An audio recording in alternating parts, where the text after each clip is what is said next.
.com, .nl, .de, .be, .fr, .co.uk, .co, .ca. Oh my god, you're confused I think on which extension to choose. Welcome back, you're watching Aciero. Today I'm back again, and today I'm here with the frequent asked questions from my customers. So most of the time I get customers asking me, yeah, what should I register as a domain name? Should I get .com, .nl, .de, .fr, .org, .net, .shop, whatever, you know? Now, the reason why this happens is you start a business and all of a sudden you think about the domain name you want to use for your business. So most of the time you want to use something that collides with the service or product you're selling.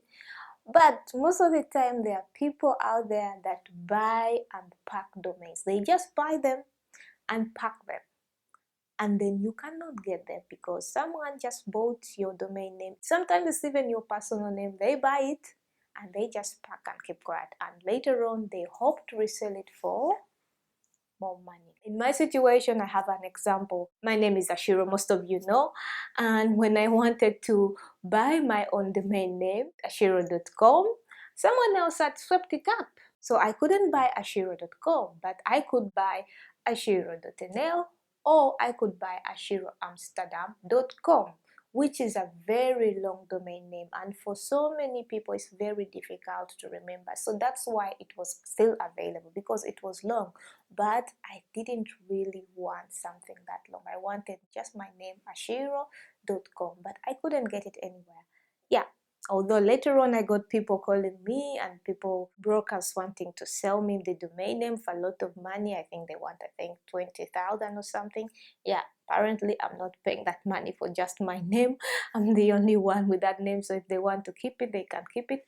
But what we are here about is for you to understand what the difference between is when you're getting .nl or .com or .org or .net or whatever.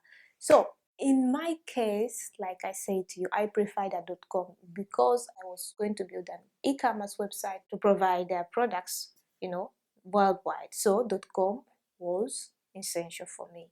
But if you're like designing products or services and your local business and you're offering your services in an area, where like specifically in your country right now, we're in the Netherlands. So if I'm offering services to only clients in the Netherlands, I would rather go for .nl because .nl is more user-friendly to the local audience because they are used to it, and also you can only buy such websites like .nl, .co.uk, .be when you are resident in that country.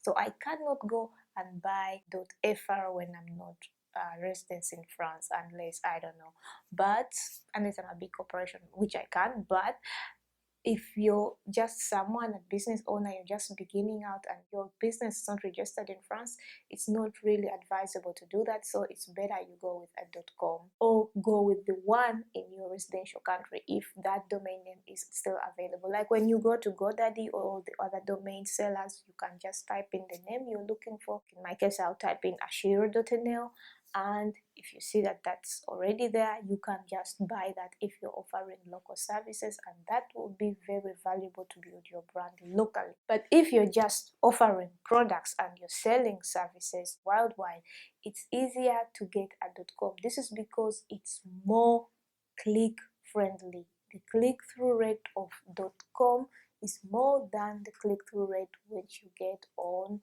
.nl or .net or other extensions, because people don't really trust that much.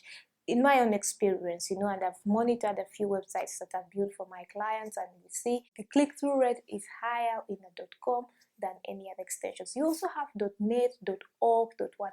Other thing which I would like to explain to you is also, if you're an organization, maybe you're a charity organization or you're offering educational services or something like that, you can also use .org like an organization, because if you're .org, it's also more trustworthy because a .org, it's not seen very threatening, because that's also meant for organizations, like, like organizations and that kind of thing.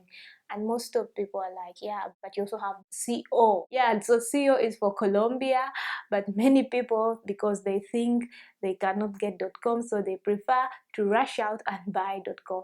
It's okay, it's not .com, it's .co, which you can get. You also have .ca, that's Canada, but if you're not in Canada, I wouldn't advise you to use that.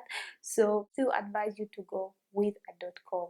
And for whatever reason you feel like you cannot purchase the domain name you want, and you think by purchasing it when you're selling a worldwide service, maybe a local domain like .nl, .be, .fl, it is better if you're providing local services. And really, with SEO, there's no difference between what Google will rank and what Google won't rank. But if people are searching for information in that country, Google is more likely to serve that website with a .nl or .be or .fr in that own country than serving it in a whole worldwide, because they assume that the people are more likely to click on it, and Google wants people to stay on Google and not, like, keep on going off. So the thing is, you need a .com. That's the most valid one if you're a big business and you're serving international clients.